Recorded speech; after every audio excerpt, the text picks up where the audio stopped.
கார்த்திகை தீபம். கார்த்திகை மாதம் என்பது தீபங்கள் ஏற்றி வழிபட வேண்டிய சிறப்புக்குரிய மாதமாகும். கார்த்திகை மாதத்தில் தீபம் ஏற்றுவது பெரும் புண்ணியமாக கருதப்படுகிறது.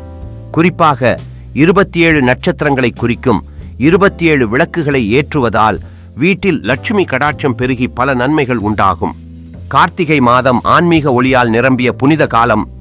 இந்த மாதத்தில் தீபம் ஏற்றது ஆகமங்களிலும் நம் பண்டைய சித்தர்கள் கூறிய ஆன்மீக முறைகளிலும் முக்கியத்துவம் பெற்றதாக கருதப்படுகிறது.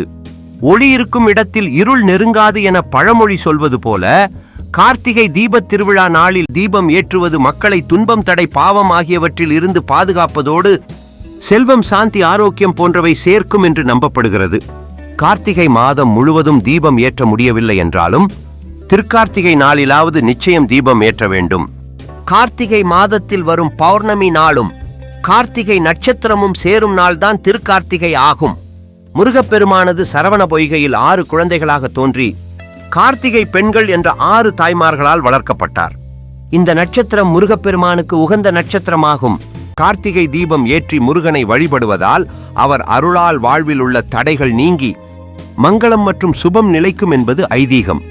பூஜை அறையில் அனைத்து விளக்கையும் ஏற்றி அதற்கு பூஜை செய்த பிறகு இந்த விளக்கை மற்ற இடங்களில் வைக்க வேண்டும். தீபத்தை வடக்கு திசை நோக்கி ஏற்றினால் அறிவும் செல்வமும் வளரும். கிழக்கு நோக்கி ஏற்றது துன்பங்களை நீக்கும். மேற்கு திசையில் ஏற்றுவது கடன் தொல்லைகளையும் தோஷங்களை போக்கும். தெற்கு திசையில் தீபங்களை ஏற்றக்கூடாது. கார்த்திகைக்கு கார்த்திகை பொரி எனப்படும் நெல் பொரி நிவேதனம் செய்வது விசேஷம். பொரி உருண்டை நிவேதனம் செய்தால் வேண்டும் வரங்கள் கிடைக்கும் என்பது நம்பிக்கை.